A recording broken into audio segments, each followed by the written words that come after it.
Welcome to physics. Tuesday we introduced the idea of lenses and what they do to light and why.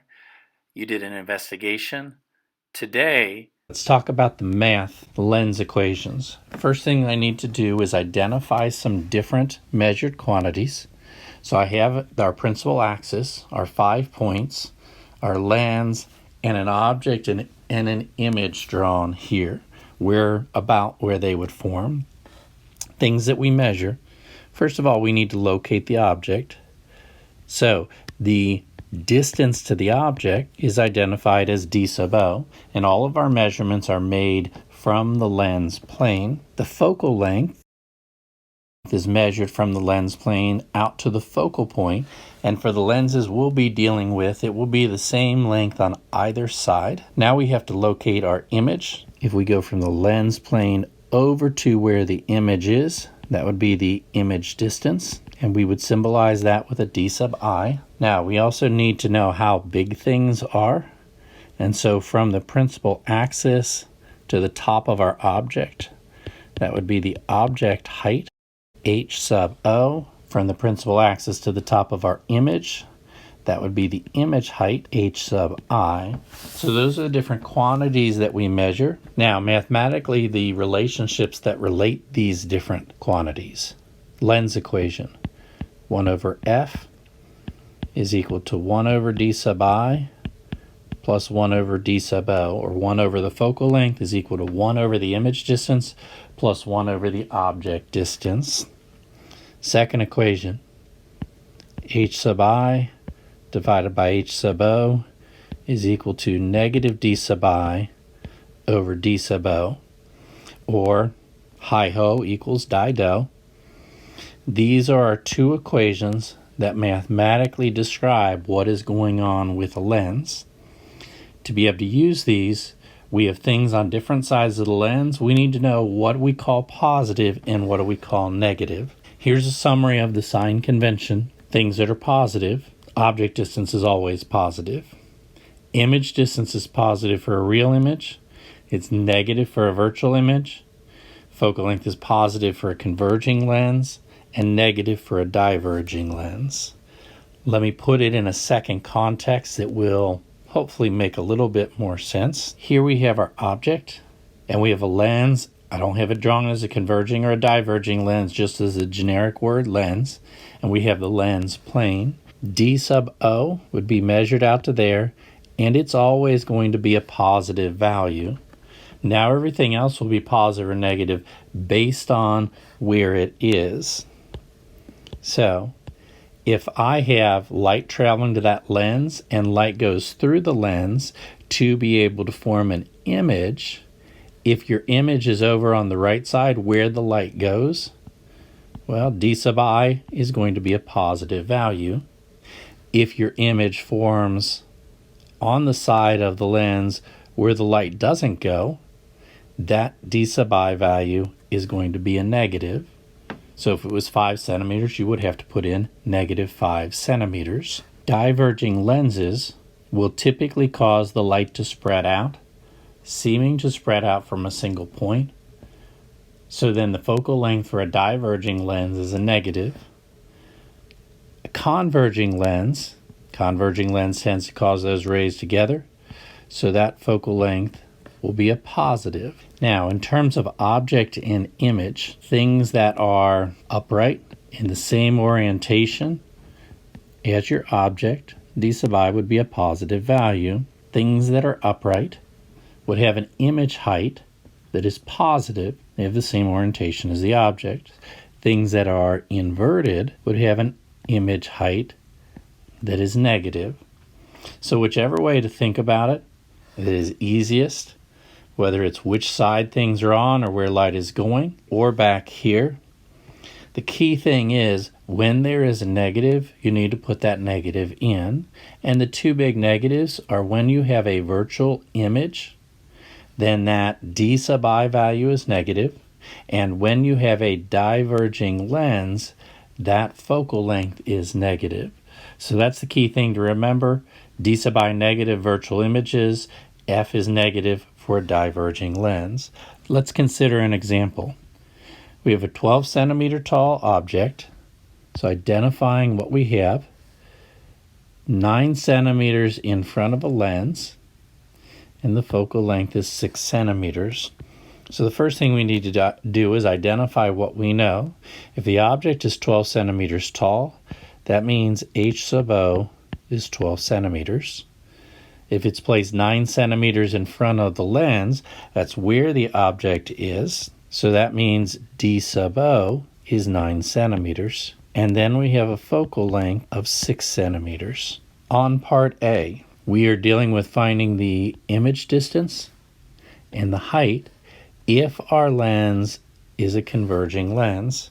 Well, the fact that it is converging is very important because on our sign convention, that told us that the focal length was a positive. So emphasizing that, positive 6 centimeters. Now, we have two equations, our two lens equations. So with those equations, if I want to find, first of all, D sub I, and then we want to find H sub I, I can use the first equation to calculate D sub I. So that'll be 1 over 6 centimeters equals 1 over D sub I plus 1 over 9 centimeters. To solve that down, we would subtract the 1/9 to the other side.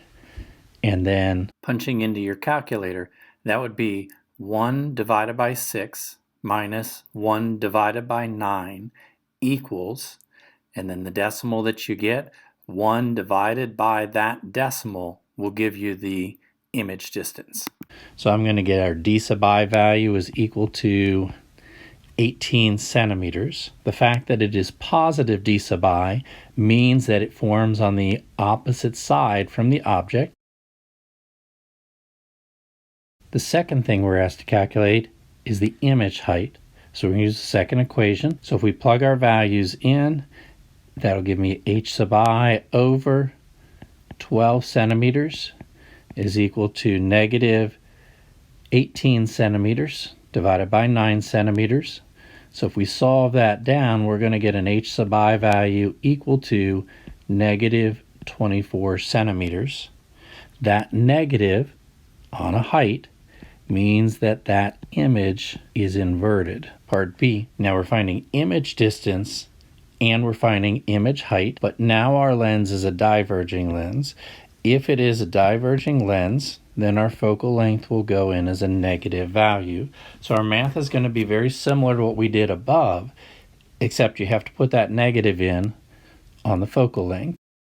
So that's 1 over negative 6 centimeters is equal to 1 over D sub I plus 1 over 9 centimeters. So now when we subtract the 1/9 to the other side, it will be negative 1 over 6 minus 1 over 9. Combine those together, invert those to find a D sub I value, and our D sub I value is negative 3.6 centimeters. That negative means that the image forms on the same side as the object. The second thing we need to find is the image height. So we'll use our second equation. So then plugging in values, this will be H sub I over 12 centimeters is equal to negative, or the opposite of negative 3.6 centimeters divided by 9 centimeters. When we solve down for H sub I, we're going to get a positive 4.8 centimeters, and that positive means that our image is upright. So key thing, make sure you identify what is given, list it by variable, and check for anything that should be plugged in as a negative value. Let's take a look at one more example. All year long, well, up to a few weeks ago, we've been using the projector that's mounted to the ceiling, and it has a system of lenses in it. We're going to treat that system of lenses as a single converging lens, and it has been projecting an image onto the marker board in the front of the room. Let's analyze that lens system. Diagram below. You have the measurements because I've made the measurements in the room. The values you've got here, 3 centimeters. Well, that 3 centimeters, that's how big the bulb is, which is the object. So h sub o is 3 centimeters. 8 centimeters, that's our distance from the lens out to the object. So that would be d sub o. 2.9 meters from the lens or the front of the projector over to the screen. The screen is where your image forms. So then the 2.9 meters would be d sub I. I'm going to go ahead and convert that to centimeters. It doesn't matter whether you put everything in meters or everything in centimeters, as long as it's all in the same unit. So the first thing we want to calculate is the focal length of the lens. So if we want to calculate the focal length, we use our equation 1 over f equals 1 over d sub I plus 1 over d sub o. So it's going to be 1 over f is equal to 1 over 290 centimeters plus 1 over 8 centimeters. Doing the math to solve that down, 1 over 290 plus 1 over 8 equals, get that decimal, and then 1 divided by that decimal is going to give us a focal length equal to 7.79 centimeters. Part B asks us to describe the image that is produced. I'm going to describe it from the diagram that is here. If you think about the image that you see on that screen every day, well, that image, it is certainly larger, and I'm going to write out part B right here, is certainly larger than the projector. So then that image must be enlarged in size. Second, it's actually forming on the screen. And if it's actually forming on the screen, that's where the light actually goes. And so then it will be a real image. Thirdly, it's upright, but the light passing through the lens, if you think about how the light went through, and this will become more evident when you do the investigation, the light is actually flipped over. So if we can zoom in on our object, notice there on the front of the object, our image or our object that is right there, that is the exact problem, but the words are on the bottom, and then the diagram is on the top. So from that orientation, it's the other way when it goes onto the screen. So that means that our image is inverted. So a real image that is enlarged and inverted. Part C, we want to calculate the magnification of the image.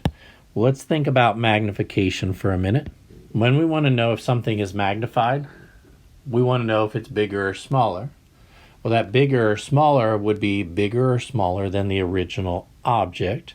So then when we're pondering magnification, we're comparing the image to the original object. It doesn't matter which measurement you compare, as long as it's a corresponding measurement.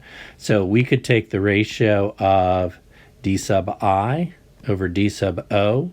That's imaged object. We could take the ratio of h sub I to h sub O. It doesn't matter, distances or heights, as long as we use the same thing. We know enough to be able to use that distance ratio.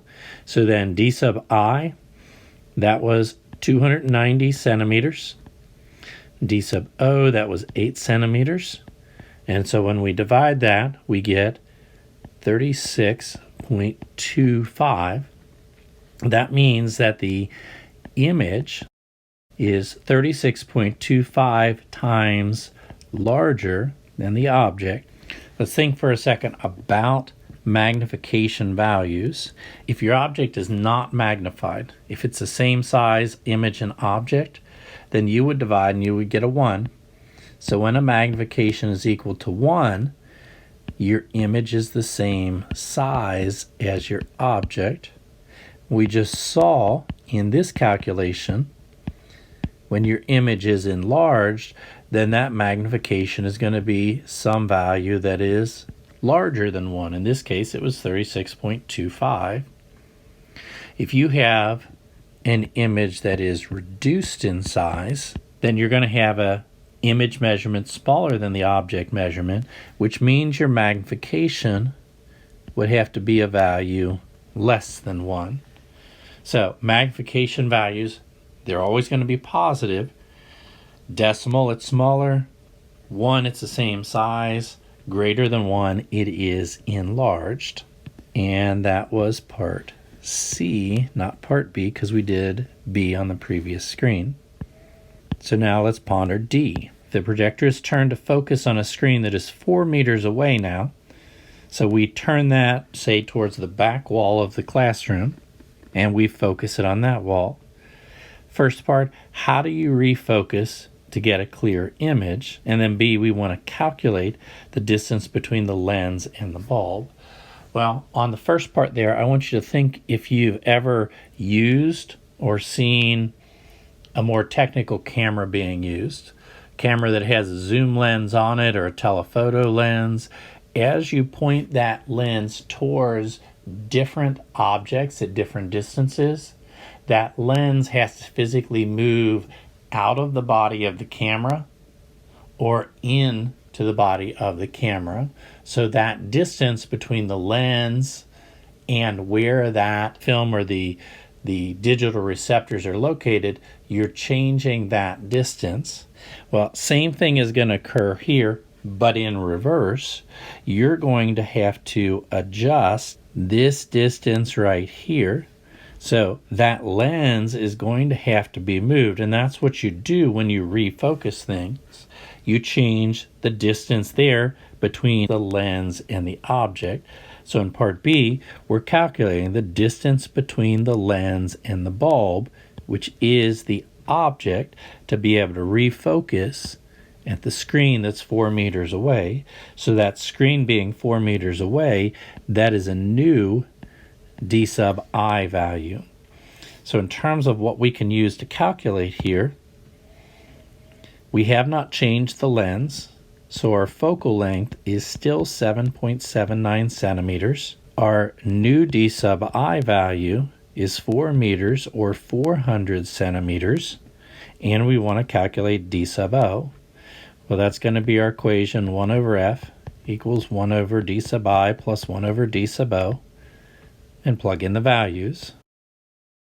When we solve down, we get a d sub O value equal to 7.94 centimeters, which means before it was at 8 centimeters, we move that lens just a little bit closer to the object, and in moving it closer, it pushed that image out farther. There are two things you're going to do from here. There's a problem assignment applying the lens equations, and there is an investigation where you're going to go through the rays and set up different object locations, see how the rays go to form the images, and describe those images.